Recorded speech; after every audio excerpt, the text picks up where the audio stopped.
Dobrý den, vážení diváci. Čechy pod Kosířem budou mít nové záchytné parkoviště. Mládežnické kluby dostanou peníze od Českého olympijského výboru. O tom bude náš dnešní magazín z Olomouckého kraje. Vítejte při jeho sledování. Čechy pod Kosířem na Prostějovsku mají pouhou 1000 obyvatel, přesto se stali centrem kulturního a společenského dění, které jim může závidět leckteré velké město. Zámek s krásným parkem, který teďka rekonstruujeme, jak park, tak zámek, nemalými prostředky. Vzpomenu muzeum kočárů, významné a skoro jediné v České republice tohoto druhu a tohoto významu a možná ve střední Evropě. Muzeum hasičů, dále vznikla rozhledna na Kosíři, nedaleké Lázně Slatínce, krásné cyklostezky a výlety. Ročně sem přijíždí na 30 000 lidí. Problém ale je, že osobní auta a zájezdové autobusy nemají kde parkovat. Bývám tady vedle parku, tak to je tady katastrofa. Tady ty ulice, to je v sezónu plný. To tady stojí v neděli, to je všecko nehůř, na tím jsou občané, ti to, co bývají na výšce, tam kolikrát se nemůžou dostat ani doma. To je šílený. Akce Josef Kol, která sem přivádí tisíce lidí, potřebuje parkoviště. A právě, aby nebyly problémy samozřejmě, neboť lidé nemají kde parkovat, chodí dokonce i do okolních obcí.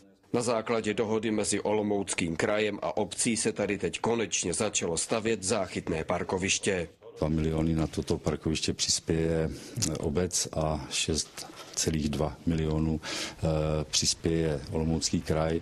Ta částka je vyšší právě z toho důvodu, že úzce souvisí s návštěvností parku a naší zařízení. Kapacita toho parkoviště je plus minus 150 míst pro osobní automobily a nějakých 10 míst pro autobusy. Pro návštěvníky zdejších pamětihodností i jednorázových akcí bude zpoplatněno. Můžu ujistit, že nebude nijak horentní, ba naopak, tak abychom pokryli případné náklady a něco málo se vrátilo.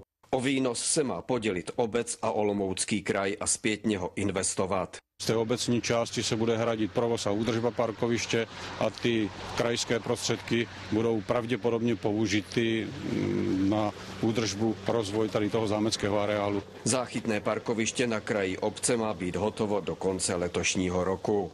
Odlehčíme tomu centru, tomu historickému centru obce, které se sklidní, protože tady ten klid byl a já věřím, že zase bude.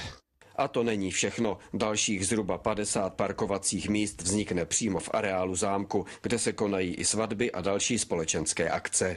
A druhé parkoviště, které v Čechách chceme postavit ještě v letošním roce, je zhruba za 3 miliony korun. Bude sloužit hlavně pro tyto účely a pro účely případných návštěv, které jsou přímo spojeny se zámkem.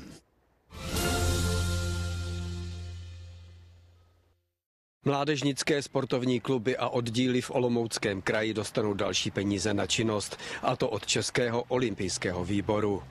Mimořádná dotace je v celkové výši 3 367 000 korun. Na základě darovací smlouvy Rada Olomouckého kraje rozdělila mezi 153 žadatelů na podporu sportovní činnosti dětí a mládeže. Samozřejmě fotbal, hokej, basketbal, volejbal, házená, to jsou takové ty top, a tenis samozřejmě, na to nesmím zapomenout, ale samozřejmě máme florbalisty, biatlonisty, lyžaře, atletiku a tak dále, a tak dále. Na Olomoucku se tak dostalo třeba i na badminton, karate nebo sportovní potápění, na Prostějovsku na jachtaře či vodáky. Na Šumpersku dostali finanční podporu třeba i mažoretky, na Jesenicku kromě jiných i šachisté a stolní tenisté. Tyto peníze nemohly po dohodě s Českým olympijským výborem mít na svazy, ale musely být cíleně přímo do těch oddílů a vesměs do oddílů těch malých obcí a mládežníků, kteří skutečně ty finanční prostředky nemají. Částky se pohybují v rozsahu od 5 do 60 000 korun. 150 000 šlo pro základní školy v regionu v rámci pohybového programu společnosti Česká olympijská.